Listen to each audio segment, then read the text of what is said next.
खुल्लम खुल्ला प्यार करेंगे हम दोनों, इस दुनिया से नहीं डरेंगे हम दोनों। प्यार हम करते हैं चोरी नहीं, डरता है दिल जोरा जोरी नहीं, हमको जमाने से क्या। আসসালামু আলাইকুম দর্শক, সবাই কেমন আছেন? চলে আসলাম আজকে আবার একটা নতুন ভিডিও নিয়ে। দর্শক, দীর্ঘ 6 মাসের পেট লুকিয়ে রেখে যখন দেখছে যে জামা বা গোল জামা পরে বা গাউন পরে আর পেট লুকানো যাচ্ছে না, তখন আমাদের তানজিলা আপা এসে স্বীকার দিয়েছে যে সে প্রেগনেন্ট। কিন্তু দর্শক দেখেন, এই প্রেগনেন্ট এইটা কিন্তু সে এই যে 4-5 দিন আগে যে কোমরে গাঁদা ফুল লাগাইয়া, তারপর মেহেদিতে একটা মাথার মধ্যে টিকলি লাগাইয়া যে বিয়ের প্রোগ্রাম করলো, এইগুলো করার আগেও বলতে পারতো। কিন্তু সে তো নিজেকে অপু বিশ্বাস আর বুবলি মনে করে। সে মনে করে তার স্বামীর নাম যেহেতু সাকিব, সে যদি আগে আগে বলে দেয় তাহলে তো তার ভিউ হবে না। এই জন্য সেই সব নাটক করে সে এখন স্বীকার গিয়েছে যে সে প্রেগনেন্ট। তো দর্শক, আমি তানজিলার 2 দিন ধরে ভিডিও দেখছিলাম। তো যেদিন সে তার চাচি শাশুড়ি আর শাশুড়িকে নিয়ে বলছিল যে ঠান্ডা লাগছে, যাচ্ছেই না, তখন আমি বুঝছি যে তারা এবার মনে হয় দর্শক আত্মপ্রকাশ করবে এবং বলবে যে আসলে তারা কি বলতে চায়। তো এরপরে দর্শক দেখলাম যে সাকিব আর তানজিলার সামনে এসে বলল। এরপরে দর্শক দেখলাম যে সে তার সব দাদিদের নিয়ে বলল, এরপর দাদাদের বসায় বলল। আমার একটা প্রশ্ন, যে তানজিলা মা হবে এটা নিয়ে বাপ্পি তিশার এমন কি সমস্যা ছিল যে বাপ্পি তিশার বাড়ি থেকে ঘুরে আসার পরে মানে তানজিলার শ্বশুর বাড়ি এসে এটা ডিক্লেয়ার দিল? কেন বাপ্পি তিশা মধ্যমণি করে তানজিলাকে বসায় ডিক্লারেশনটা দিল না? কেন আজকে গিয়ে বাপ্পি তিশা পাশাপাশি বসে ডিক্লারেশন দিচ্ছে যেখানে তানজিলা নাই? আরেকটা প্রশ্ন দর্শক আমার মনে যেটা লেগেছে, যে তানজিলার এখন উচিত তার মার বাড়িতে থাকা, কেননা হাজার হলেও টিনের বাড়িতে থাকে তার শাশুড়ি। তারপরে দর্শক ধরেন মানে পায়খানার যে ব্যবস্থা, যেটা বলে যে লো কমোড কিন্তু নাই। তো প্রেগনেন্সির সময় তো একটা মেয়ের যত্ন লাগে। আর আরেকটা বিষয় কি দর্শক দেখেন, যে মানে তানজিলার এখনো আসলে বয়সভাবে হয়নি। যদি হিসাব করেন যে এখনো শাহিনেরই আজকে বাচ্চা হলো সবে, তার মা বড় মামার। এরপরে দেখেন খুকির বাচ্চাটাও কত ছোট, সাবিনার বাচ্চাও ছোট, তাবিয়া কিন্তু নিজেই অনেক ছোট, আর এদিকে আবার মিমও প্রেগনেন্ট। তো এর মধ্যে আসলে তানজিলা প্রেগনেন্ট হয়ে গেল নাকি সাকিব তাকে জোর করে এই বাচ্চাটা নিয়ে যাচ্ছে, এটা একটা বিষয়।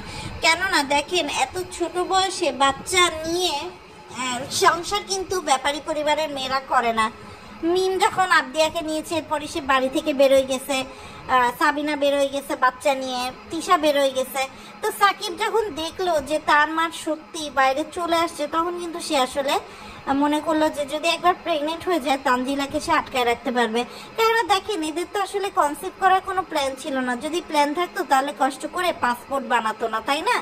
এখন তারা মনে করছে যে এখন প্রেগনেন্ট হলে, কেননা তানজিলা মাত্র সবে ব্যবসাটা শুরু করছে, এই ব্যবসায় কিন্তু তার মডেল হিসেবে কাজ করতে হবে। কিন্তু এখনই সে যদি মানে ধরেন প্রেগনেন্ট হয়ে যায়, তা সে যদি মোটা হয়ে যায়, ফ্লাপি হয়ে যায়, তখন কিন্তু এই জিনিসটা তাকে ভাবাবে। তখন কিন্তু তানজিলার মার্কেট ভ্যালু চলে যাবে। আর তিশার তো ইচ্ছা ছিল পারলে আরেকটা বাচ্চা নেই, এরকম একটা অবস্থা। মানে একটা জিনিস বোঝেন যে এখনো তিশাই তাবিয়াকে বুকের দুধ খাওয়ায়, তো তানজিলার বাচ্চা সে কি তিশার বুকের দুধ খেয়ে বেড়াবে নাকি বলেন তো দর্শক? আরেকটা বিষয় দেখেন দর্শক, এই যে মিম প্রেগনেন্ট হয়ে যাওয়ার পর মিমের শ্বশুরের জন্য আলাদা করে 6 তলায় উঠে যায় নাই, এই কথা বলে খুব দুঃখ প্রকাশ করলো বিল্লাল শারমিন। অথচ নিজেই দেখলাম বাপের মরার দিন টিকটক করে বেড়াচ্ছে, কোমর ব্যথা নিয়ে সে গেছে ডাক্তারের কাছে, এমনভাবে থাম্বনেল দিতেছে মনে হচ্ছে সে প্রেগনেন্ট হয়ে গেছে। এখন দেখেন বাজার শারমিন হাজারও যদি কান্দে কাটে, সে তো আর প্রেগনেন্ট হতে পারবে না। হয়তোবা পেটের মধ্যে একটা কুসুম বেঁধে আপনাদেরকে বলবে প্রেগনেন্ট, এরপর হয়তোবা তার মা যেহেতু ঢাকা মেডিকেলেই আয়া, হয়তোবা একটা ওয়ার্ড থেকে বাচ্চা চুরি করে এনে মেয়ের কোলে দিয়ে বলবে মেয়ে প্রেগনেন্ট থেকে বাচ্চা হয়েছে। আমি দর্শক অবাক হয়ে গেলাম যে বড় ভাবি শারমিন তাকে যে নার্সিং হোমে বাচ্চা পয়দা করানো হচ্ছে ওই জায়গায় তো মানুষের মানে লাশ কাটতেও নিয়ে যায় না, এমন একটা বিচ্ছিরি হসপিটাল না ক্লিনিক, মানে ওইখানে কিভাবে একটা বাচ্চা হলো। তারপর সাবিনা কি পাথর, দর্শক দেখেন তার ভাবির জ্ঞান আসে নাই, সে হচ্ছে ওই বাচ্চা নিয়ে সে বাচ্চার চেহারা দেখায় দিছে। ইভেন সে হচ্ছে দর্শক ওই বাচ্চাটাকে নিয়ে ছাদে চলে গেছে রোদ পোহাইতে, যেখানে বাচ্চাটার পাটা একটু বেঁকা লাগছিল, আমি জানি না হয়তো বা আমার দেখতে ভুল হচ্ছে, বাট আমার আসলে খুবই খারাপ লেগেছে এটা দেখে। কেননা একটা বাচ্চা কষ্ট করে, যদিও শারমিন নিজেই অনেক অপুষ্টিতে ভোগে, হয়তো বা শাহিনের একটা ভুলের জন্যই তাকে এরকম অপরিকল্পিতভাবে মা হতে হয়েছে, কেননা মোহাম্মদের বয়সই তো বেশি না, 1 বছর 2 মাস কি 3 মাস হবে। তো এমন অবস্থায় আসলে আমার খুব খারাপ লাগছিল যখন আমি ওই দৃশ্যটা দেখছিলাম, যে শারমিন কাঁদতে কাঁদতে অপারেশন থিয়েটারে ঢুকছে, এদিকে মোহাম্মদও কাঁদছে, শারমিনও কাঁদছে। আসলে দেখেন, মানুষ যতই খারাপ হোক না কেন, কিছু মানুষের প্রতি কিছু কিন্তু আসলে ইমোশন কাজ করে।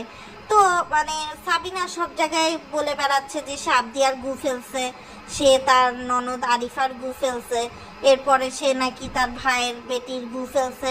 তো এইগুলা করে তুই তো ভিউ নিচ্ছিস, তুই যে ভিউটা নিচ্ছিস এটা তো আসলে কেউ নিতে পারে না। তুই অতীতেও মানুষের সামনে চেহারা ফ্ল্যাশ করে দিছিস, এবারও তাই করতেছিস। আর তুই যেভাবে ফর্মুলা মিল্ক বিলাচ্ছিস সেটা তো কোনো কথা না। তিশা এখনই যদি নানি হয়ে যায়, তিশার তো গ্ল্যামারটা তিশা ধরে রাখতে পারলো না, যে কারণে তানজিলা বলতেছে যে তার আম্মু বলছে যে তার বাচ্চা তাকে নানি ডাকবে, এটা সে মেনে নেবে না, তাকে আপু ডাকতে হবে। এবং আজকে বাপ্পি দর্শক ভিডিও দিয়েছে যে আমি নানা হব কিন্তু তিশা নানি হবে না, মানে তিশা এখন চাচ্ছে না এই বয়সে নানি হতে।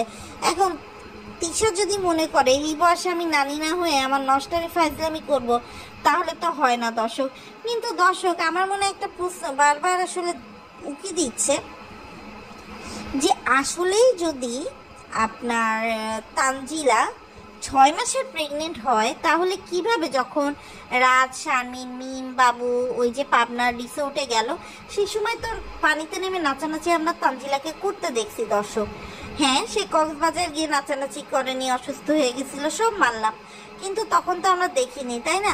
আর আরেকটা বিষয় দর্শক, এতদিন চেপে থাকার কারণ বা তানজিলা সাকিবের কান্না থেকে বোঝা যাচ্ছে যে তিশা চাইছিল ভুলায় ভালায় গর্ভপাত করে দিতে অথবা অ্যাবর্শন করে দিতে, যে কারণে তানজিলা তার নিজের বাড়ি থাকাও সেফ মনে করেনি। সে ভাবছিল যে সে অনেকদিন থাকবে। তিশার কিন্তু কোনো ভরসা নাই দর্শক, এটা তো আপনারা জানেন। আর তানজিলা যেভাবে পারে দেখে, বিবো তো প্রেগনেন্সির ঘোষণা দিছে, সেটা ঠিক আছে, কিন্তু তানজিলা যেভাবে আমার বাবু এটা করবে, আমাদের একটা গুড়িয়া, ছোট গুড়িয়া হবে, অর্থাৎ বোঝাই যাচ্ছে যে আপনার তানজিলা কিন্তু অলরেডি বাচ্চার জেন্ডারও জেনে গেছে, আর এটা কিন্তু 6 মাস ছাড়া পসিবল হয় না। আর আমি অবাক হয়ে গেলাম যে মিম যেভাবে তানজিলাকে ডাবল ক্রস করে আগে প্রেগনেন্সির ডিক্লারেশন দিল, কিন্তু ভিউয়ে কিন্তু তানজিলা আগায়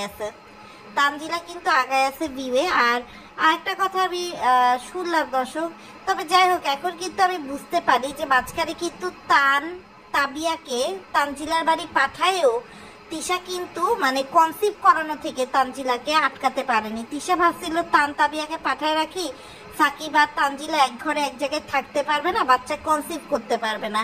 কিন্তু সাকিব তো অনেক চালাক, সে ঠিকই কক্সবাজারে গিয়ে এইসব কাণ্ড ঘটায় কিন্তু সে ফেলেছে।